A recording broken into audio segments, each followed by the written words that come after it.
মিম আলিফ জবর মা, জবরের পরে খালি আলিফ, আলিফ হলো মাদার হরফ, আর মাদার হরফের উপর চিকন চিহ্ন, এই জন্য এক আলিফের জায়গায় 3 আলিফ লম্বা করতে হবে আগের হরকত। মা, হামজা আইন জবর আ, বা পেশবু, আবু, দাল পেশদু, আবুদু, আবুদু, মা আবুদু, মা 3 আলিফ টান করলাম কেন? জবরের পর খালি আলিফ, আলিফ মাদার হরফ, আর মাদার হরফের উপর চিকন চিহ্ন আসছে, জন্য আগের হরকত এক আলিফের জায়গায় 3 আলিফ টান হচ্ছে, মাদ্দে মুনফাসিল। আসসালামু আলাইকুম ওয়া রাহমাতুল্লাহি ওয়া বারাকাতুহু। কাছে দূরে দেশে প্রবাসে যে যেখান থেকে বসে আমাদের এই কোরআন শিক্ষার মূল্যবান ক্লাসের এই মূল্যবান ভিডিওটি দেখছেন, আপনাকে জানাই আন্তরিক শুভেচ্ছা ও মোবারকবাদ। প্রিয় বন্ধুগণ, গত পর্বে আমরা 3 আলিফ মাদ, মাদ্দে আরজি সম্পর্কে শিখেছিলাম এবং আমরা প্র্যাকটিস করেছিলাম আলহামদুলিল্লাহ। আজ ইনশাআল্লাহ আমরা 3 আলিফ মাদের দ্বিতীয় প্রকার মাদ্দে মুনফাসিল এর বিস্তারিত নিয়ম কানুন শিখব ইনশাআল্লাহ। চলুন তাহলে শুরু করি আজকের পর্বে। ক্লাস শুরুর পূর্বে আপনি যদি আমাদের এই ক্লাসে নতুন হয়ে থাকেন তো অবশ্যই পিছনের ক্লাসগুলো দেখে আসবেন, পাশাপাশি আমাদের চ্যানেল এ রাহিম মেহেরপুর এই চ্যানেলটি সাবস্ক্রাইব করবেন, পাশে থাকা বেল বাটনটি অন করে অল নোটিফিকেশন অন করে নেবেন। তাহলে কি হবে যে আমাদের যে পরবর্তী যে ভিডিওগুলো আমরা আপলোড দিব সেটা নোটিফিকেশন আকারে কিন্তু আপনার কাছে পৌঁছতে যাবে ইনশাআল্লাহ। তাই আর দেরি কেন, অবশ্যই আমাদের চ্যানেলটি আগে সাবস্ক্রাইব করে নিন। আচ্ছা, আসল স্ক্রিনে আসি। 3 আলিফ মাদ ছিল 2 প্রকার, মাদ্দে আরজি, মাদ্দে মুনফাসিল। আমরা গত ক্লাসে মাদ্দে আরজি শিখেছিলাম, আজকে ইনশাআল্লাহ আমরা মাদ্দে মুনফাসিল শিখব। মাদ্দে মুনফাসিল কাকে বলে? মাদ্দে মুনফাসিল মাদের হরফের উপরে চিকন চিহ্ন, বামে দ্বিতীয় শব্দের শুরুতে একটা লম্বা কি থাকবে? হামজা থাকবে। থাকলে কি হবে? ডান দিকের হরকতকে কি করতে হবে? ডান দিকের হরকতকে 3 আলিফ পরিমাণ টানিয়া পড়তে হবে। এটা সহজ হলো যে আমরা গত ক্লাসে বলেছিলাম যে মাদের হরফের বামের হরফে ওয়াকফ হলে, আর এই মাদ্দে মুনফাসিলে বলছি যে মাদের হরফের উপরে। মাদের হরফ কয়টি তো মনে আছে, তাই না? আলিফ, ওয়াও, ইয়া। জবরের বামে খালি আলিফ, পেশের বামে জজমালা ওয়াও, জেরের বামে জজমালা ইয়া।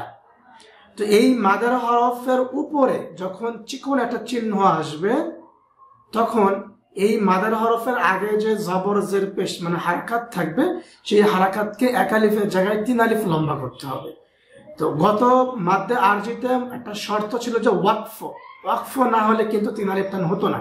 আর এখানে একটা শর্ত হলো যে এই যে মাদার হরফের উপরে চিকন চিহ্ন আসলো, এরপরে দ্বিতীয় মানে সামনে যে শব্দটা আসবে, এই শব্দের প্রথম হরফটা হতে হবে লম্বা হামজা।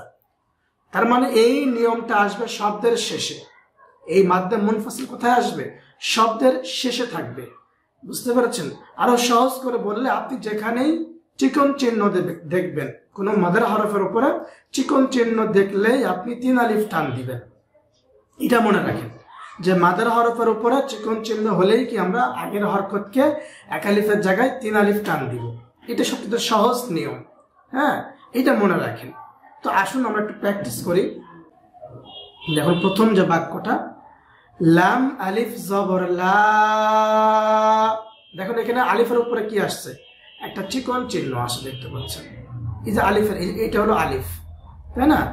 তাই আলিফের উপরে কি? আলিফটা মাদার হরফ, মাদার হরফের উপরে কি? চিকন চিহ্ন। এই জন্য এই যে জবরটা আগে যে হরকতটা আছে, এই হরকত কি করতে হবে? 3 আলিফ লম্বা করতে হবে। লাম আলিফ জবর লা। এরপর দেখেন দ্বিতীয় শব্দের শুরুতে কিন্তু একটা হামজা আসছে। এটা হলো যে গ্রামারের মূল নিয়ম যে মাদার হরফের উপর লম্বা হামজা, কি পরের শব্দের প্রথম হরফ কি হতে হবে? লম্বা হামজা হতে হবে। এটা ঠিক তাই হচ্ছে। লাম আলিফ জবর লা, হামজা জের ই, লা ই। লাম খাড়া জবর লা, ইলা। হা জবর হা, ইলাহা। লা ইলাহা।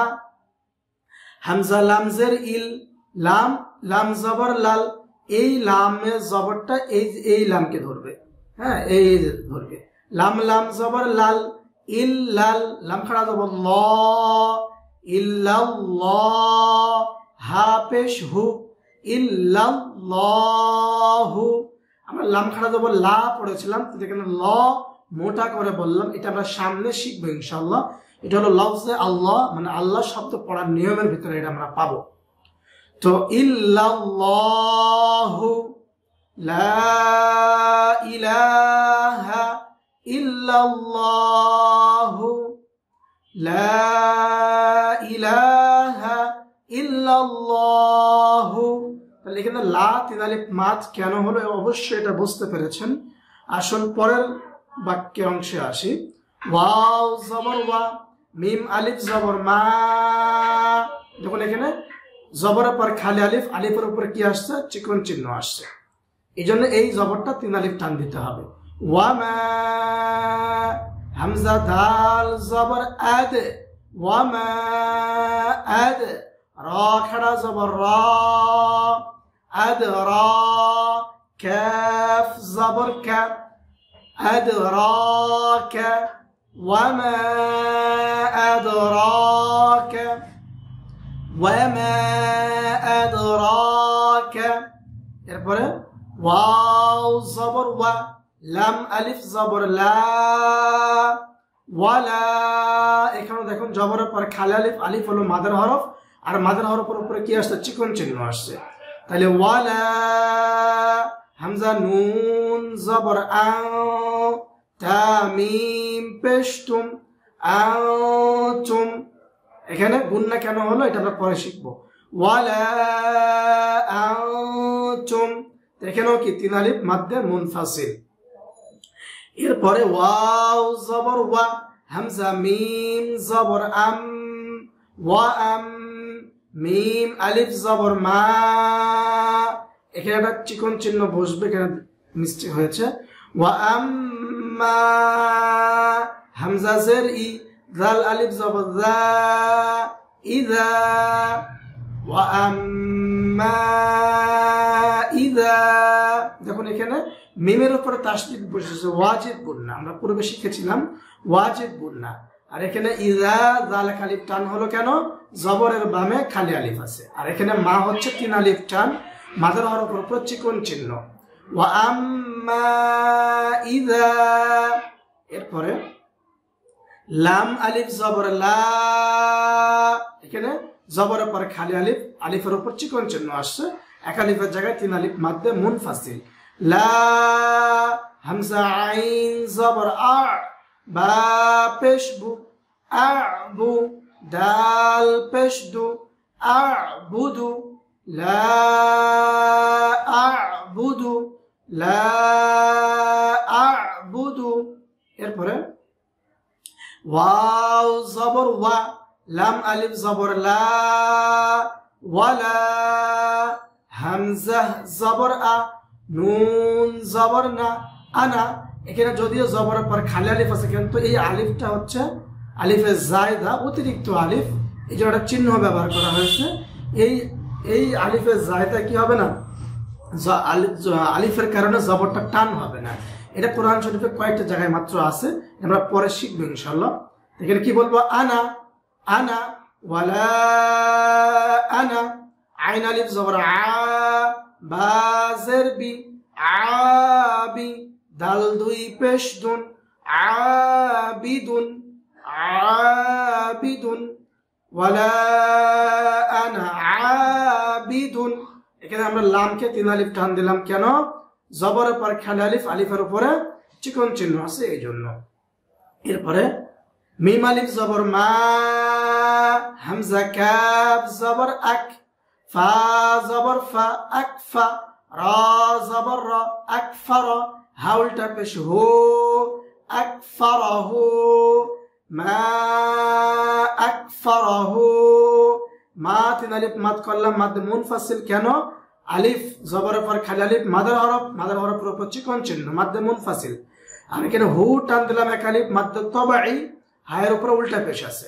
এরপরে মিম আলিফ জবর মা, জবরের পরে খালি আলিফ, আলিফ হলো মাদার হরফ, আর মাদার হরফের উপর চিকন চিহ্ন, এই জন্য এক আলিফের জায়গায় তিন আলিফ লম্বা করতে হবে আগের হরকত।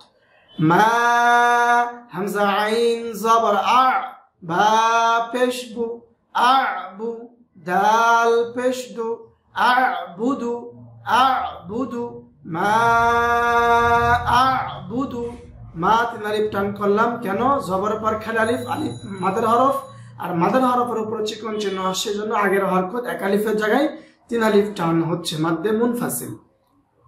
মিম আলিফ জবর মা, হামজা গাইন জবর আগ, নুন খাড়া জবর না, আগ না, মা আগ না। এখানে মা তিন আলিফ মাদ হলো একই নিয়ম, আর নুনের উপর খাড়া জবর আছে, এই জন্য এক আলিফ টান হলো মাদ্দে তবাই। প্রিয় বন্ধুগণ, এই যে মাদ্দে মুনফাসিল আজকে আমরা শিখলাম, খুবই সহজ একটি নিয়ম, যে যখনই আপনি আলিফ ওয়াও ইয়ার উপরে এরকম চিকন চিহ্ন দেখবেন, সেখানে আপনি কি করবেন? তিন আলিফ টান দেবেন এক আলিফের জায়গায়। এই নিয়মটার নাম হলো মাদ্দে মুনফাসিল। আমরা গত ক্লাসে মাদ্দে আরজে শিখেছিলাম, আজ ইনশাআল্লাহ আলহামদুলিল্লাহ আমরা মাদ্দে মুনফাসিল শিখলাম। এরই মাধ্যমে আমরা তিন আলিফ টান সমাপ্ত করলাম। যদি এই তিন আলিফ টান মাদ্দে আরজি মাদ্দে মুনফাসিল আপনার বুঝতে কোনো সমস্যা হয়, আমাদেরকে জানাবেন, ইনশাআল্লাহ আমরা পরবর্তী ভিডিওতে সেটি আলোচনা করে আপনাকে বুঝিয়ে দেওয়ার চেষ্টা করবো ইনশাআল্লাহ। আজ এই পর্যন্ত। আল্লাহ সুবহানাহু ওয়া তাআলা আমাদের সবাইকে তার কালাম সহি শুদ্ধভাবে তেলাওয়াত শিখা এবং তেলাওয়াত করা, এটার অর্থ বুঝে আমল করার তৌফিক দান করুন। আজ এই পর্যন্ত। সুবহানাকাল্লাহুম্মা ওয়া বিহামদিক, আশহাদু আন লা ইলাহা ইল্লা আনতা, আস্তাগফিরুকা ওয়া আতুবু ইলাইক। ওয়াসসালামু আলাইকুম ওয়া রাহমাতুল্লাহ।